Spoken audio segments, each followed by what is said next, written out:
Gospel Tangents needs your support. Please consider donating to our website, gospeltangents.com.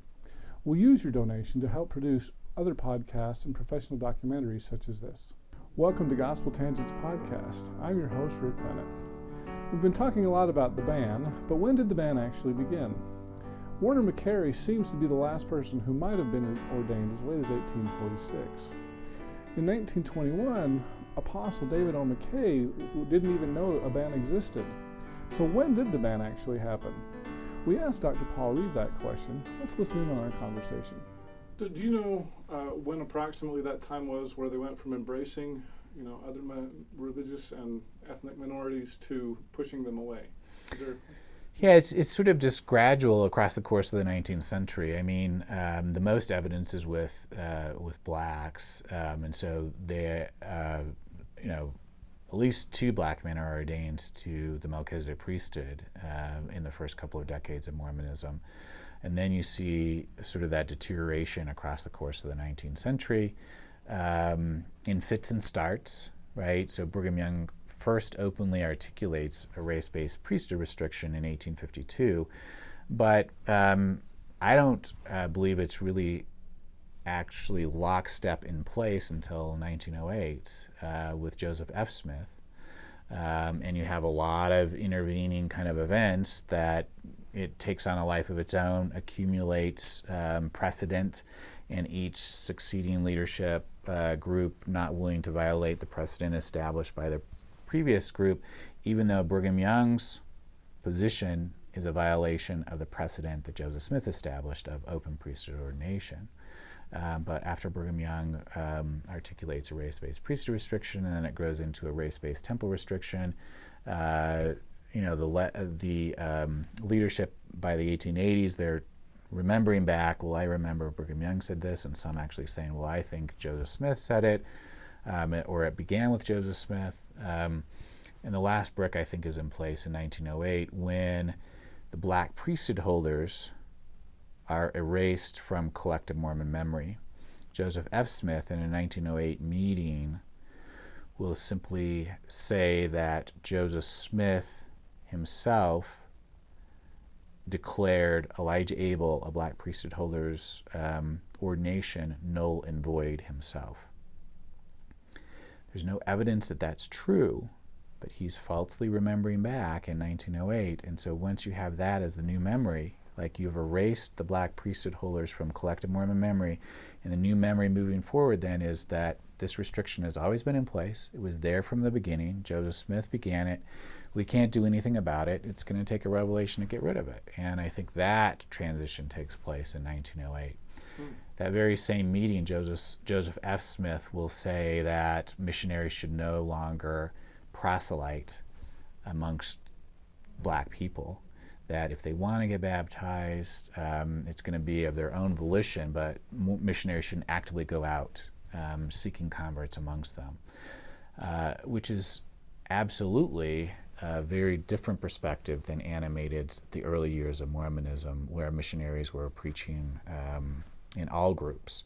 So there's a letter from the president of the Northern States Mission in the 19-teens, I can't remember the exact year, and it simply says, well, we have 3 black families in the Northern States Mission. There's one in Wisconsin, there's one in Indiana, there's one in Minnesota. The problem is when our missionaries bring white investigators to these congregations, they are repelled.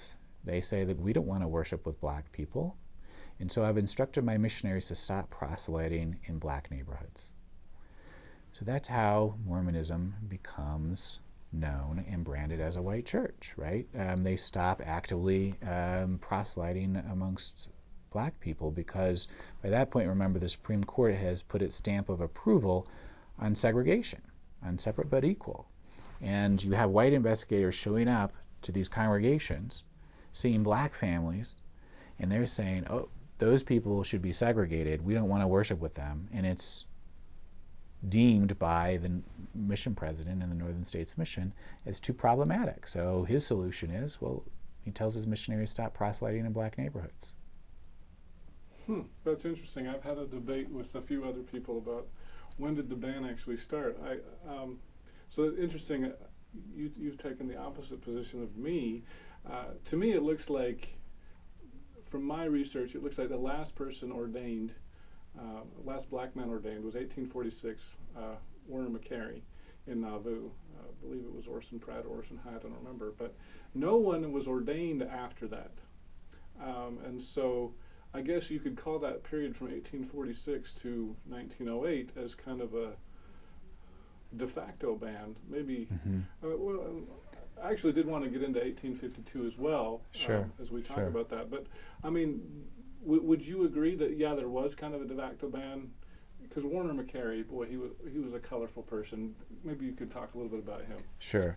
Yeah, so, to be clear, what I'm saying is, they aren't actively ordaining black men to their priesthood, at least as much as they are aware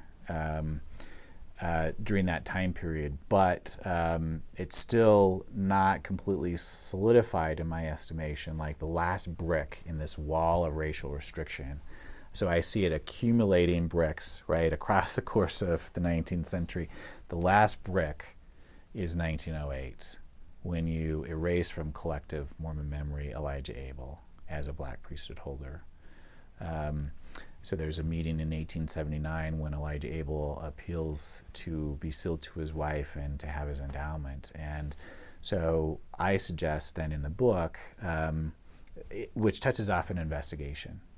John Taylor, who's then the leader of Mormonism, leads this investigation. So if the racial restriction is unambiguously in place as late as 1879, why do you need to have an investigation? If it's completely understood and everyone's on board, why investigate? And that's 1879. So as late as 1879, there are questions about what do we do when Elijah Abel wants to be sealed to his wife and get his endowment. And Joseph F. Smith is sent to meet with Elijah Abel in 1879 and comes back to report that Abel has produced priesthood certificates and says that Joseph Smith himself sanctioned his priesthood. And Joseph F. Smith reports that in that meeting. And the decision is that they will allow his priesthood to stand, but not allow him temple admission. And so you have then this accumulating precedent and really then the beginning of the temple restriction, right, that grows out of this priesthood ban. But Abel goes on another mission, right, and dies with his priesthood intact. And his son and grandson are also ordained, and so there are exceptions. Do you know when his son and grandson were ordained, approximately what years? Yeah, so I think the son, it's in the book. I think the son is the 19 teens. I think it's 1912, and then the grandson is 1935. Both of them in Logan. So even after the final brick, yes, we still have some exceptions. That's exactly right. That's exactly right. And in 1907, the First Presidency puts the one-drop rule into play, which simply stipulates that anyone with one drop of African ancestry cannot hold a priesthood or be admitted into the temple. And that's typical of what's going on in the nation. So states like Virginia are adopting the one-drop rule to define legally who is black and who's white. And Virginia says if you have one drop of black ancestry, then according to the law in the state of Virginia, you are legally black. You can have 100 white ancestors and one black ancestor, and you would still be defined as legally black.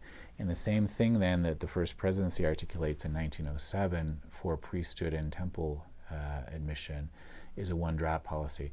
So that's a policy impossible to enforce.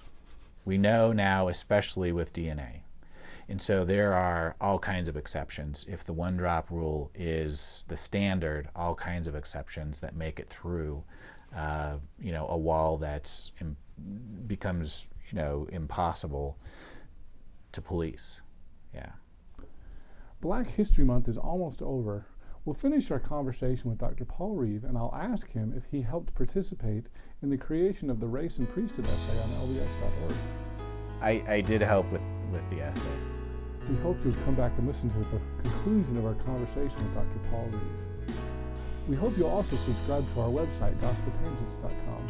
You can purchase a transcript for just $3 there. You can also get one on Amazon.com. Also, please give us a review on iTunes, Stitcher, or other podcast applications so others can find out about us. Thank you for listening, and we hope you'll continue to support us here at Gospel Tangents.